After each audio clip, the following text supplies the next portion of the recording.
Día 3. ¿Qué guía tu vida? Vi además que tanto el afán como el éxito en la vida despiertan envidias. Eclesiastés capítulo 4, versículo 4. El hombre sin propósito es como un barco sin timón, un soplo, nada, nadie. Thomas Carlyle. Todos tenemos algo que guía nuestras vidas. Los diccionarios definen el verbo guiar como mover, conducir o empujar. Ya sea que conduzcas un automóvil, claves algo o golpees una pelota de golf, eres tú quien guía, empuja o mueve ese objeto en ese instante. ¿Qué es lo que guía tu vida? Quizá lo que te guía en estos momentos sea un problema, un plazo o una exigencia. Puede que seas guiado por un mal recuerdo, un temor constante o una costumbre involuntaria. Hay cientos de circunstancias, razones y sentimientos que guían tu vida. A continuación te presento los 5 más comunes. A muchos los guía la culpa. Se pasan toda la vida huyendo de sus errores y ocultando su vergüenza. Quienes cargan culpa son controlados por sus recuerdos. Permiten que su futuro sea controlado por su pasado. Sin darse cuenta, se castigan a sí mismos, saboteando sus propios logros. Cuando Caín pecó, su culpa lo separó de la presencia de Dios, y el Señor le dijo: «En el mundo serás un fugitivo errante». Eso describe hoy a la mayoría de la gente que va por la vida sin propósito alguno. Somos el resultado de nuestro pasado, pero no tenemos que ser prisioneros del mismo. El propósito de Dios no está sujeto a tu pasado. Él, que convirtió a un asesino llamado Moisés en un líder y a un cobarde llamado Gedeón en un héroe valiente, también puede hacer cosas increíbles con lo que te queda de vida. Dios es experto en proporcionarle un nuevo comienzo a la gente. La Biblia dice: «Feliz el hombre a quien sus culpas y pecados le han sido perdonados por completo». A muchos los guía la ira y el resentimiento. Se aferran a heridas que nunca logran superar. En vez de deshacerse del dolor por medio del perdón, lo mantienen una y otra vez en sus mentes. Los que viven motivados por el resentimiento se enclaustran e interiorizan su ira. Otros estallan y explotan ante los demás. Ambas reacciones son dañinas e inútiles. El resentimiento siempre te daña más a ti que a la persona con la que estás resentido. Mientras la persona que te ofendió quizá olvide la ofensa y siga su vida, tú continúas hirviendo de dolor, perpetuando el pasado. Escucha bien, los que te hicieron daño en el pasado no pueden seguir haciéndotelo a menos que te aferres al dolor por medio del resentimiento. Lo pasado, pasado está. Nada lo podrá cambiar. Te estás haciendo daño a ti mismo con tu amargura. Por tu propio bien, aprende de todo esto y libérate. La Biblia dice: entregarse a la amargura o a la pasión es una necedad que lleva a la muerte. A muchos los guía el temor. Sus temores pueden ser el resultado de una experiencia traumática, de falsas expectativas, de haber sido criados en un hogar de disciplina rígida o incluso de una predisposición genética. Cualquiera que fuere la causa, las personas condicionadas por el temor pierden oportunidades porque temen aventurarse a emprender cosas. Van a lo seguro, evitando riesgos y tratando de mantener el statu quo. El temor es un tipo de cárcel que tú mismo te impones, impidiéndote llegar a ser lo que Dios desea que seas. Debes reaccionar contra eso con las armas de la fe y el amor. La Biblia dice: la persona que ama no tiene miedo. Donde hay amor, no hay temor. Al contrario, el verdadero amor quita el miedo. Si alguien tiene miedo de que Dios lo castigue, es porque no ha aprendido a amar.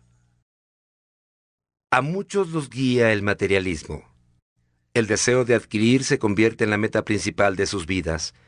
Este deseo de querer siempre más se basa en la idea equivocada de que cuanto más tengas serás más feliz, más importante y vivirás más seguro. Pero los 3 conceptos son erróneos. Las posesiones solo proveen felicidad temporal. Como las cosas no cambian, tarde o temprano nos aburrimos de ellas. Entonces queremos otras nuevas, más grandes y más modernas. No deja de ser un mito eso de que mientras más tenga, más importante soy. Cuánto valemos como personas y cuánto valemos por lo que tenemos no es lo mismo. No se puede determinar cuánto vales por las cosas que posees, y Dios dice que las cosas más valiosas en la vida no son los bienes que posees. El mito más común respecto al dinero es que cuanto más tengas, más seguro estarás. No es así. Se pueden perder las riquezas por muchas razones que están fuera de tu control. La verdadera seguridad se fundamenta solo en algo que no te pueden quitar: tu relación con Dios. A muchos los guía la necesidad de ser aceptados. Permiten que las expectativas de sus padres, cónyuges, profesores o amistades controlen sus vidas. Muchos adultos siguen tratando de ganarse la aceptación de sus padres, a quienes es imposible agradar. A otros los guía la presión de los amigos, preocupándose siempre por el qué dirán. Tristemente, aquellos que siguen al mundo, por lo general, se pierden en él. Desconozco todas las claves para el éxito, pero tratar de agradar a todo el mundo es una de las claves para el fracaso. Ser influenciado por la opinión de los demás te garantiza perder los propósitos de Dios para tu vida. Jesús dijo: nadie puede servir a dos señores. Hay otras influencias que pueden guiar tu vida, pero todas terminan en un callejón sin salida. Por ejemplo, potencial sin poder usarlo, estrés innecesario y una vida vacía. Esta jornada de 40 días te enseñará a llevar una vida con propósito, una vida guiada, controlada y dirigida por los propósitos de Dios. Nada es más importante que conocer los propósitos de Dios para tu vida, y nada puede compensarte por no conocerlos, ni siquiera el éxito, la riqueza, la fama o los placeres. Sin un propósito, la vida es una marcha sin sentido, un movimiento sin dirección y sucesos sin motivos.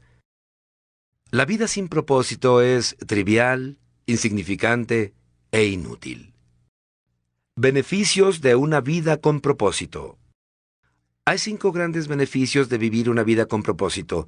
Conocer tu propósito le da sentido a tu vida. Fuimos creados para tener significado. Por esa razón los métodos que utiliza la gente para encontrarlo, como la astrología o los psíquicos, son absurdos. Cuando la vida tiene sentido, puedes soportar cualquier cosa. Cuando no lo tiene, resulta insoportable.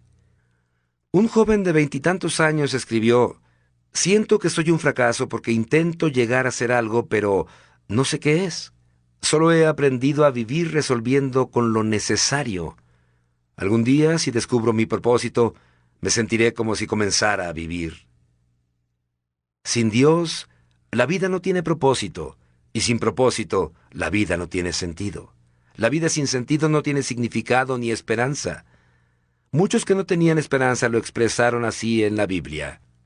Isaías se quejó diciendo: en vano he trabajado, he gastado mis fuerzas sin provecho alguno. Job dijo: mis días se acercan a su fin sin esperanza, con la rapidez de una lanzadera de telar. Y también: tengo en poco mi vida, no quiero vivir para siempre. Déjenme en paz, que mi vida no tiene sentido. La tragedia más terrible no es morir, sino vivir sin propósito. La esperanza es tan esencial para tu vida como el aire y el agua. Necesitas tener esperanza para poder salir adelante. El doctor Bernie Siegel descubrió que podía diagnosticar cuál de sus pacientes con cáncer podía sentir cierto alivio en el rigor de su enfermedad al preguntarle: ¿quisieras vivir y llegar a los 100 años? Los que tenían un propósito claro y definido respondían afirmativamente, y eran los que contaban con más probabilidades de sobrevivir. Tener esperanza es el resultado de tener un propósito. Si te has sentido desmoralizado, hay esperanza. Experimentarás cambios positivos en tu vida al empezar a vivirla con propósito. Dios dice: porque yo sé muy bien los planes que tengo para ustedes, planes de bienestar y no de calamidad, a fin de darles un futuro y una esperanza. Quizás sientas que estás encarando una situación imposible, mas la Biblia dice, Dios puede hacer muchísimo más que todo lo que podamos imaginarnos o pedir, por el poder que obra eficazmente en nosotros. Conocer tu propósito simplifica tu vida. Esto define lo que haces o lo que dejas de hacer. Tu propósito se convierte en el patrón que usarás para evaluar qué cosas son esenciales y cuáles no. Formúlate la pregunta, ¿esta actividad que voy a realizar me ayudará a cumplir los propósitos de Dios para mi vida? Sin un propósito definido no tienes fundamento alguno en qué basar tus decisiones, distribuir tu tiempo y usar tus recursos. Entonces tomarás decisiones basadas en las circunstancias, las presiones y el estado anímico del momento. Los que no entienden su propósito suelen esforzarse demasiado, y eso causa estrés, cansancio y conflicto. Es imposible que logres hacer todo lo que los demás quieren que hagas. Solo tienes tiempo para hacer la voluntad de Dios. Si no logras terminarlo todo, significa que estás haciendo más de lo que Dios quiere que hagas. O quizá estás viendo demasiada televisión. Vivir con propósito nos lleva a un estilo de vida más sencillo y a un plan de actividades más saludable. La Biblia afirma, hay quien pretende ser rico y no tiene nada. Hay quien parece ser pobre y todo lo tiene. Te lleva también a tener tranquilidad. Al de propósito firme guardarás en perfecta paz porque en ti confía. Conocer tu propósito enfoca tu vida. Eso hace que dirijas todo tu esfuerzo y energía a lo que es importante. Te conviertes en una persona efectiva al ser selectivo.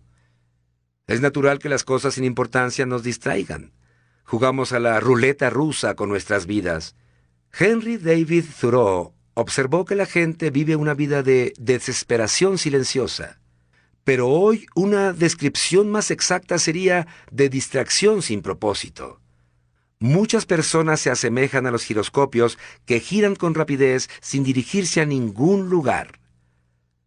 Sin un propósito claro, seguirás cambiando de dirección, de trabajo, de relaciones, de iglesia y muchas cosas más, esperando que cada cambio pueda resolver la confusión o llenar el vacío de tu corazón.